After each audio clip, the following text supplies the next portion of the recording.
And they were assembled against Moses and against Aaron. Well, why does this keep happening?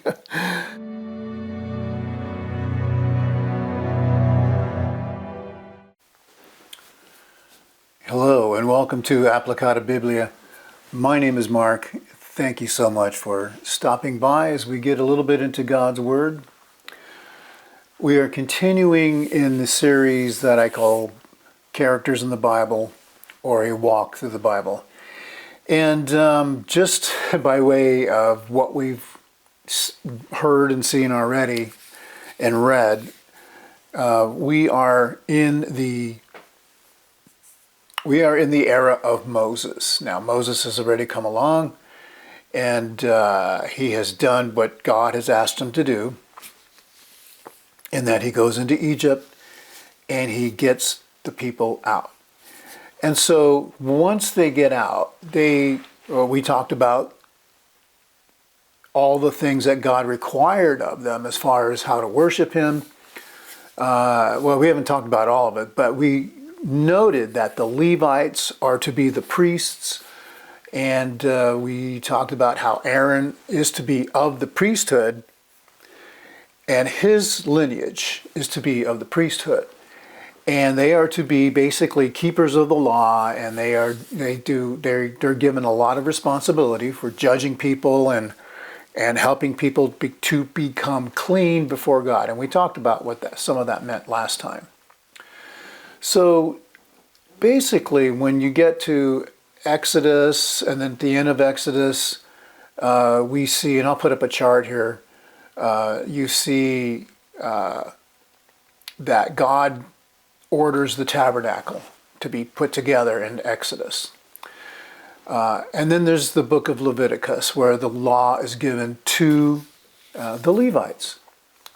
Then you get to Numbers, and around Numbers 13, God sends out some spies, and 10 of them go, and they come back. 8 of them don't want to fight. They don't want to go into the land. They're too afraid. They lack the true faith that God is requiring of them for this mission. God is very upset with them, and he basically says, okay, what I'm going to do is, I'm not going to kill you, like he was wanting to do originally when they did the idolatry thing.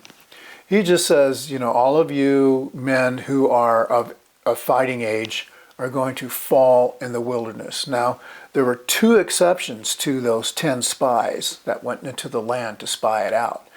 One of them was Joshua, and one of them was Caleb. And we're going to get into all that and what it means here in a couple of lessons. But in this lesson, we're going to talk about Korah. And now Korah he's a Levite, right? He's of the tribe, and so he gets some pretty big ideas about what's going on and what he thinks should happen, and why isn't it happening such and such a way. And this is going to be from Numbers chapter 16. Numbers chapter 16. Now I think we're just going to read most, if not all, of this chapter just to get an idea of the action taken by Korah, and try to get behind the motivation of what's going on with him. And then we will see the consequences of those actions. And what we see here is a nation who really has a problem with understanding God and understanding, I don't want to just say it's his severity. They just think that God is somebody they can reconcile. They can tell God what to do. I don't know if reconcile is the right word, but they think they can tell God what to do. And of course, that's not how you approach God. We're going to get into some of the ramifications in this story, and of course, the bigger picture of how it applies to Christianity and Jesus. So let's get into it. Numbers chapter 16. And Korah the son of Ishar, the son of Kohath, the son of Levi, took also Dathan and Abiram, Abiram, the son of Eliab, and On, the son of Peleth, the sons of Reuben. And they rose up before Moses with certain of the sons of Israel, 250 rulers of the congregation, elect men of the assembly, men of name. And they were assembled against Moses and against Aaron. Why does this keep happening? And said to them, you presume too much, for all the congregation, all of them are holy, and Jehovah is among them.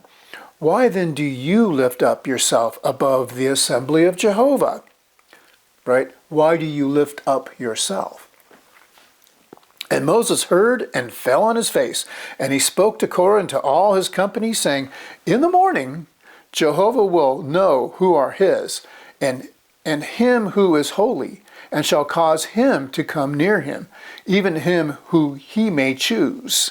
He will cause him to come near him. Okay, verse 6. Do this, take fire pans for yourselves, Korah and all his company, and put fire in them, and put incense on them before Jehovah tomorrow. And it shall be the man whom Jehovah chooses, he shall be the Holy One. You take too much, sons of Levi. So he accuses them what they're accusing him of. And Moses said to Korah, hear now, you sons of Levi, is it but a small thing to you that the God of Israel has separated you from the congregation of Israel to bring you near to himself, to do service of the tabernacle of Jehovah, and to stand before the congregation to minister to them? Yea, he has brought you near, and all your brothers, the sons of Levi, with you. And will you seek the priesthood also? Therefore, you and all your company that have gathered against Jehovah, what is Aaron that you murmur against him? Therefore, you and all your company that you have gathered against Jehovah, therefore, you and your company have gathered against Jehovah. Sorry, I read that wrong. What is Aaron that you murmur against him? And Moses sent for Dathan and for Abiram, the sons of Eliab, and they said, we will not come up. Yeah, they know better. And is it a small thing that you have brought us up out of the land flowing with milk and honey to kill us in the wilderness? But must you also seize dominion over us? They're charging them with being oppressive or something, or taking on too much responsibility. Yea, you have not brought us into the land of flowing with milk and honey, nor given us inheritance in the fields and vineyards. Will you put out the eyes of these men? We will not come up. And Moses was very angry and said to Jehovah, do not respect their offering. I have not taken one donkey from them, nor have I done evil to one of them. Verse 16. And Moses said to Korah, you and all your company, you be there before Jehovah, you and they and Aaron tomorrow. And each one take his fire pan, and you shall put incense on them, and shall offer before Jehovah, each his fire pan, 250 fire pans, even you and Aaron, each his fire pan. And they took his fire pan and put fire on them and lay incense on them, and they stood at the door of the tabernacle of the congregation with Moses and Aaron. And Korah assembled all the congregation against them to the door of the tabernacle of the congregation, and the glory of Jehovah was seen by all the congregation. And Jehovah spoke to Moses and to Aaron, saying, separate yourselves from the midst of this company, and I will consume them in a moment. And they fell on their faces and said, O God, God of the spirits of all flesh, shall one man sin and you be angry with all the congregation? And Jehovah spoke to Moses, saying, speak to the congregation, saying, you get away from around the tent of Korah, Dathan, and Abiram. Verse 25, and Moses rose up and went to Dathan and Abiram, and the elders of Israel went after him. And he spoke to the congregation, saying, Please turn away from the tents of these wicked men, and do not touch anything that they have, lest you be consumed in all their sins. And they got away from around the tent of Korah, Dathan and Abiram.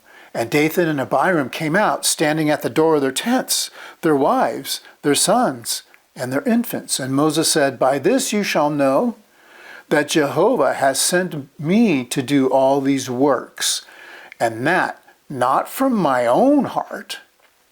If these die according to the death of all men, and are visited according to the visitation of all men, then Jehovah has not sent me. And if Jehovah makes a new thing, and the ground opens its mouth and swallows them up, and all that they have, and they go down alive to Sheol, then you know that these have despised Jehovah. And it happened, as he made an end of speaking all these words, the ground which was under them split apart. And the earth opened her mouth and swallowed them up and their houses, and all the men who were for Korah, and all their possessions. And they went down, and they and all they had, alive to Sheol, and the earth covered over them, and they perished from the midst of the assembly. And all Israel who were around them fled at their cry, for they said, Lest the earth swallow us up. And fire came from Jehovah and consumed the 250 men that offered the incense. And Jehovah spoke to Moses, saying, Speak to Eleazar, the son of Aaron, the priest, and he shall lift up the fire pans from the midst of the burning, and shall scatter the fire yonder, for they have become holy. The fire pans of these sinners against their own souls, and they shall make of them spread out plates, a covering for the altar. For they have brought them near before Jehovah, and they are now holy. And they shall become a sign to the sons of Israel. And Eleazar the priest took the bronze fire pans, which they who were burned had brought near, and they spread them out, a covering for the altar, a memorial to the sons of Israel, so that an alien who is not of the seed of Aaron shall not draw near to offer incense before Jehovah, and shall not be as Korah and his company, as Jehovah had spoken by the hand of Moses to him. And all the congregation of the sons of Israel murmured on the next day. That's a problem. Against Moses and against Aaron, saying, You have killed the people of Jehovah. Verse 42. And it happened, as the company was called together against Moses and against Aaron, that they turned toward the tabernacle of the congregation, and behold, the cloud had covered it, and the glory of Jehovah appeared. And Moses and Aaron came to the front of the tabernacle of the congregation, and Jehovah spoke to Moses, saying, Get away from the midst of this company. I shall consume them in a moment. And they fell on their faces. We see a pattern here, right? And Moses said to Aaron, Take the fire pan and put fire on it from the altar, lay on the incense. And go, hurry to the congregation, and atone for them, for the wrath has gone out from the presence of Jehovah. The plague has begun. And Aaron did as Moses had spoken, and ran into the midst of the assembly, and behold, the plague had begun among the people. And he laid on the incense and atoned for the people, and stood between the dead and the living. And the plague was stayed. And those who died by the plague were 14,700, besides those who died for the matter of Korah. And Aaron turned back to Moses to the door of the tabernacle of the congregation, and the plague was stopped, or stayed. All right, so that's pretty brutal, and this is like one of those instances where people want to, accuse God of being this evil God because he killed people, blah, blah, blah. But again, it's the same, I'll say the same thing that I said last time. We are nobody to judge God, first and foremost, and all of these souls already belong to God, okay? So, people want to say, look, he killed children. It's like, well, these children belong to him, and he's taking them. And, that's for him to, that's the matter for him as to if he's going to judge them or not is up to him. You don't need to worry about that because that's not the message. And that, everybody tries to divert to this other message that, we as humans think that we have any case against Jehovah God. It's like, what? You learn nothing from this story? And, this is basically what happens. God is setting forth, in this instance, he's set forth who has authority over the people, and it's Moses, right? And then he sets who is going to be the priest. Well, it's going to be Aaron and his lineage. And Korah obviously didn't like that. He didn't want to be carrying around the tabernacle. He thought that was menial. He thought it was below him, something. And because of that, he becomes indignant towards Moses and Aaron and says, what do you think you're doing? And he basically accuses them of lifting themselves up. Like you're in that position because you put yourself there, not because God put you there. So this is what we see happen. And, can this happen today? Well, absolutely. It can happen very easily. It happens in churches all the time. It happens even not in churches, right? It happens at workplaces. You go to work and people get jealous of other people, especially when they're doing well. You see that happen all the time. People get selfish of success. Or not selfish, but envious, I should say. And then they become selfish because they want that to be them, because they think that's a better thing. Because what I'm doing isn't as whatever, it isn't as, I'm not as famous, so I don't have I don't have that power, but I want it. That has always been an issue. The other issue that we see here is this murmuring of the people that happens later, and it ends up killing a bunch of them. This was a problem for Israel. And it's a problem for Israel for one big reason, to tell us that's our problem. We complain too much. That is the truth of the matter. Most of us, if we live in the U.S., are very well off. Even the ones of us who have some of the least of anything physically, we have direct access to God's Word. That's the greatest thing you could hope for. But still, we have all of these things. We have these luxuries. We have the luxury of running water and hot water. Just turn on the tap and you have hot water. And, you've got clothes. How many pairs of shoes do you have? Do you have more than one pair of shoes? Do you have any shoes? We don't think in those terms, that how God is blessing us. Instead, in the culture, a lot of times, we look outwardly and we get jealous or we get envious of people. And then we start to complain. And this is something that God is trying to tell everybody, not just, he's not just saying, look at those Israelites, they complain all the time. No, that's not it. He's saying, don't complain, be content. Jesus brings out that message as well. In fact, the New Testament is full of scripture like that, talking about being content with what you have and not envying your brother, and not, not coveting other people's things and that sort of thing, or not coveting anything, even if it isn't somebody's possession. You can covet something that doesn't belong to somebody and still get into that trap of, just being obsessed by it.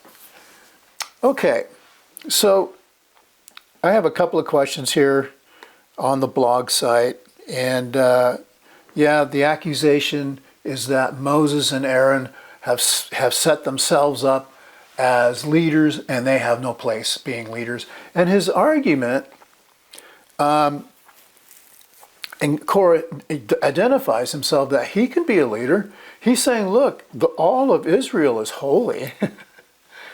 So why can't we be leaders? Why have you set yourself up? And of course, Moses didn't set himself up. And what's interesting about that is people look at people in power and they get jealous. And then, a guy like Moses, he was really reluctant in the beginning, I don't know why I couldn't say that, but he was very, he just didn't want to do it. He didn't want to do this job. And God had to talk him into it. Now here he is, and he's being accused of all these, of being selfish and self-promoting and all this. And that's just not true. Of course, he grew into that position and learned to respect God the right way. It took him a little bit of time, especially after, he saw miracles. They all saw miracles of God. But they are not understanding. I say they, I mean, in this instance, Korah and those in this rebellion. They don't understand God. And God is a God of order. And, if you project forward, when Jesus ushers in this church that we belong to, everybody has a part to play. And nobody has a small part. All the parts have to work together. And the New Testament scriptures talk about that and how important that is. Korah was not alone, and some of the tribe of Reuben was involved. It doesn't look like they got in trouble so much. But you see what happens. This sin of complaining and being discontent is like a cancer, and it just, a little leaven leavens the whole lump, right? That's basically a little bit of this poison just spread through everybody. And of course, they've been in the wilderness for a couple of years now, and they're wondering, why aren't we where we're supposed to be? And it's like, well, maybe you didn't understand, or maybe Moses didn't tell them. Most of you are going to be dead by the time we go into the promised land. We'll get into that part of the story when we get to it. So, in the world's eyes, political strength can be found in numbers and persuasion. And this is so true. That was true back then. It's still true today. Can anyone persuade God against his own will? Of course not. Of course not. Now, we talked about Moses being able to speak to God, and God changed his mind about things. But you can't make God not do something he is set on doing. Or you can't tell God, I don't like the way you do it. I want to do it my own way. And this is something we see in the religious world in so many religions. People just doing what they think they want to do. And they have no scriptural validation for why they say things or do things. That is imperative. If you're seeking to find a church, more specifically a Christian understanding of what God expects of us, it's this. Now, this is a system of law. Jesus ushers in a different system, but it's still the same God. And God expects us just to understand who he is first before we do anything. Can anyone intimidate God? Of course not. Who's going to intimidate God, right? That's just not going to happen. And then I asked the students to compare the words of this general called Rabshakeh in 2 Kings 18 to these kinds of words that Korah is coming up with. And of course, Rabshakeh is a lot more direct. He knows he speaks so much blasphemy against God when he approaches Judah. He's already had all of these great victories, and he's coming in. He says, "Why are you following Jehovah? We're going to drag you. We're going to put a siege on your city. We're going to kill everybody unless you just surrender. If you surrender, we'll take you captive, and you can come live in our land." And of course, God ends up wiping out their army of 185,000 when the king shows up, Sennacherib. So, no, you can't intimidate God, and you can't change what God wants to do. And you can't change what God sets forward as far as the order of things and the way things are supposed to be, which we see all throughout today's culture. right? Isn't that what we see? We see people trying to change what God has set forth from the beginning of creation, the proper way of things. And in today's culture, people are being told, especially young people, are being led astray left and right, being told they can do this, whatever. They can do certain things with themselves. But they can't, no, you can't do that. God does not condone any of that. We have to honor God. We have to honor the way He set things in motion. And, okay, so who paid the price for Korah's mistake? Did Korah realize his rebellion was not against Moses, but against God? I don't think he understood that. I think if he really understood that he was rebelling against God, he probably wouldn't have done it. Maybe not. I don't know. Maybe he thought he could reason with God since Moses did. I don't know. But either way, he should have known who God was, and just, there's a point where once you learn who God is, and He sets something in motion, you just go with it because you know it's going to benefit you. And that's what was going on here. Everything God did for Israel at this time was for their benefit. And they're revolting, they're rebelling against it. Not a good idea. It's just a terrible idea. Who paid the price? Well, you had all of those families. And then when everybody was mumbling and grumbling, you had another almost 15,000 people that died by a plague as well. So, not a good thing. And again, it's the beginning of God trying to get Israel to a point, He does get them to a point where they understand who He is and how much faith it takes for them, for Him to be their God, and then to fulfill the mission of going into the land, because they're still not ready. This is a couple of years out from leaving Egypt, they're still not ready. So from verse 41, even after witnessing what happened to Korah, many people still murmured against God, Moses, and Aaron. And what was the result? Well, all those people died. What does this tell us about human nature? Well, that tells us that humans are pretty dumb. And I'm not saying them. I'm saying me. I'm saying you. We all do this. We all will fall into that trap of complaining or not being satisfied and content with the things that God gives us. Or, we sometimes speak out against things like when you think about politics, right? And we see things that are just corrupt, or maybe we just think people are lying, and we just start going, "Where's God? Why isn't He doing something?" And there was we just make all this ruckus, and it's like, remember, no matter even how dark it gets, God is still in control over those people. And what I mean by that is they will answer to God. Now, sometimes people get away with a lot of things. That's just the way it is. But in this case, this isn't that case. Moses isn't getting away with anything. He's just trying to lead all these people to the promised land. And that's pretty much what we need to learn from that. And I would just say, Jesus brings the spirituality reality of it to the forefront. Like doing, love your neighbor as yourself. Do unto others as you would have them do unto you. All of those little sayings that tell us that we should be content with our lives. We shouldn't murmur. And if God sets something in motion, like the church, there are some things in church that Paul talks about that people today say, well, that was just for the customs of the day. That was for the culture. We don't have to do it like that anymore. And it's like,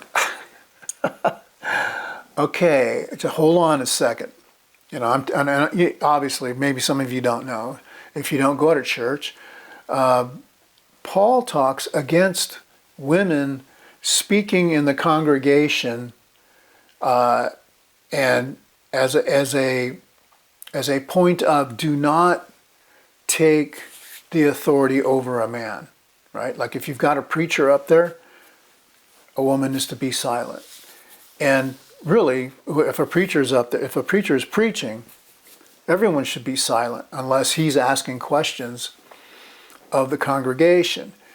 And we look at that and we go, oh, well, that's just because back in those days, women had to be subjective and to, in subjection to the men. And we're not like that anymore. So we're not going to do that anymore. And it's like, you don't have a new prophecy. You don't have a new revelation from God.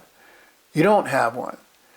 And a lot of people will say that they do, but they don't prove themselves. And we know how the agents of God prove themselves. And we don't see miracles anymore. We don't see anything like that. So, it's tough in today's culture to take the Bible at face value and just run with it. But we have to understand that this is what God set forth. Now again, we are no longer under a system of law like they were. But again, still the same God. And he still expects the same reverence from us and the same attention to details. Okay, I've said enough. Thank you very much for listening, and we'll see you in the next one.